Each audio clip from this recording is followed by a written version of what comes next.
हरि ओम। ओम सर्वमंगलमांगल्ये शिवे सर्वार्थसाधिके शरण्ये त्र्यंबके गौरी नारायणी नमोस्तुते।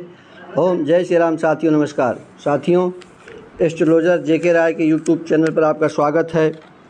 साथियों, जैसा कि आप कुछ दिनों से देख रहे हैं कि जो हमारा हिंदू धर्म से संवत से हमारा जो नया वर्ष शुरू हुआ 2 अप्रैल 2022 से, और जिसकी अवधि 21 मार्च 2023 तक रहेगी। इस अवधि में 2 अप्रैल 22 से 21 मार्च 23 की अवधि के बीच में जो हमारा नया पंचांग शुरू होता है, हिंदू धर्म का नया संवत शुरू होता है, नया वर्ष शुरू होता है। इसमें जो हमारे जातक हैं, जो हमारे लोग हैं, उन लोगों को विभिन्न राशियों पर क्या प्रभाव पड़ेगा। साथियों, जैसा कि मैंने आपको पहले वीडियो में बताया था कि भविष्य जानने के लिए, अपना अच्छा बुरा समय जानने के लिए कई तरीके होते हैं। इसमें प्रथम तो विषुवती दशा होती है, जिसकी जानकारी आपके जो कुंडली बनाई जाती है, उसके आधार पर किस ग्रह की महादशा और किस ग्रह की अंतर्दशा चल रही है, इसके आधार पर उसका निर्धारण किया जाता है कि आपका समय कैसा रहेगा। दूसरी अवस्था होती है गोचर की। गोचर अर्थात जो विभिन्न राशि के जो ग्रह हैं वो विभिन्न राशियों पर भ्रमण करते रहते हैं। तो जिस राशियों में उनका भ्रमण हो रहा है, उस राशि पर उस गोचर का, उस ग्रह का क्या प्रभाव पड़ेगा, इसके आधार पर गोचर फल का निर्धारण किया जाता है। तो साथियों, गोचर के हिसाब से जो मीन राशि के जो जातक हैं, उनका इस वर्ष में क्या फल रहेगा, तो उनके विषय में आज आपको मैं बातें बताने जा रहा हूँ। यदि आपने हमारे चैनल पर फर्स्ट टाइम विजिट कर रहे हो, हमारी वीडियो पहली बार देख रहे हो, तो कृपया हमारे चैनल को सब्सक्राइब करने कष्ट करें। और वीडियो देखने के बाद यदि आपको हमारी बातें अच्छी लगे तो हमारे वीडियो को भी शेयर लाइक करने कष्ट करें। तो साथियों, जैसा कि चर्चा किया, आज का जो प्रसंग है वो मीन राशि का है। तो जिन लोगों की रास हो, जो नाम उनका जन्म नाम हो अथवा पुकार का नाम हो, जिनका नाम दी, दू, थ, झ, य, दे, दो, चा, ची, इन नामों से जिन लोगों का प्रथम अक्षर शुरू होता है, इन लोगों के मीन राशि होती है। और साथियों, मीन राशि के जो विषय जो क्या फल पड़ेगा, आपको मैं इसके विषय में बता रहा हूँ।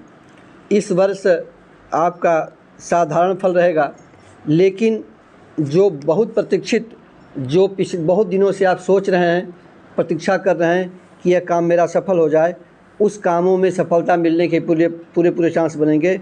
अर्थात बहुप्रतीक्षित उपलब्धियां प्राप्त होने की योग बन रहे हैं। मान प्रतिष्ठा सम्मान में वृद्धि हो सकती है।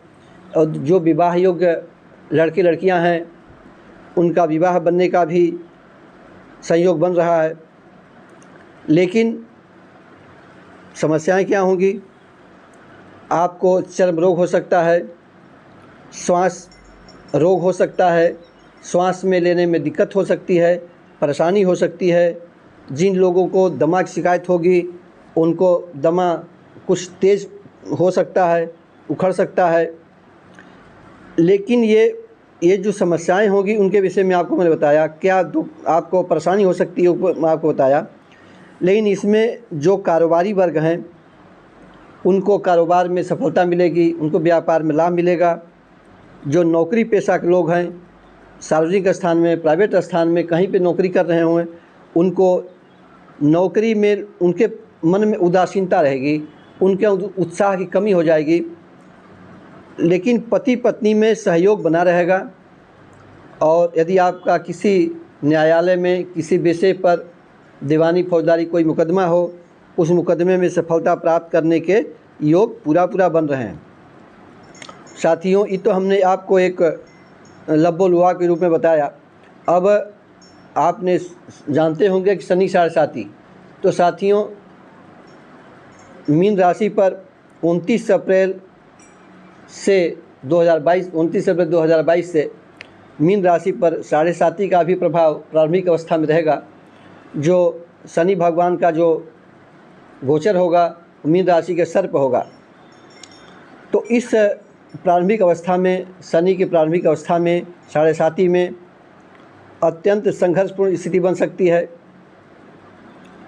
आप में आपस में तनाव रह सकता है, मन में तनाव रह सकता है, परिवार में तनाव रह सकता है। लेकिन गुरु की शुभता से जो गोचर में जो हमारे बृहस्पति देव हैं, इनकी शुभता से, इनके गोचर वजह से आपको अच्छे फल प्राप्त होंगे, परिश्रम से धन लाभ होगा, उन्नति के अवसर बनेंगे।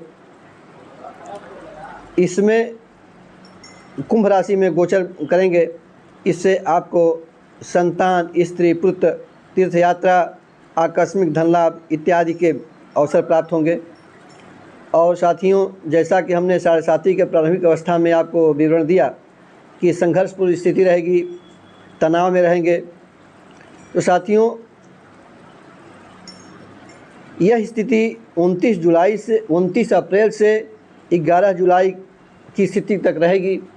उसके बाद आपको 12 जुलाई से आप में जो उनका शनि भगवान का जो गोचर में जो पावा होगा वो तांबा हो जाएगा और आपको अच्छे फल प्राप्त होने लगेंगे, अर्थात आपके परिश्रम का फल मिलेगा, आपको तनाव से कुछ मुक्ति मिलेगी और आपके बने हुए जो रुके हुए काम हैं उनमें बनना शुरू हो जाएंगे और परिश्रम के आधार पर आपको शुभ लाभ प्राप्त होते रहेंगे, धन लाभ होता रहेगा, आपकी जीवनचर्या चलती रहेगी।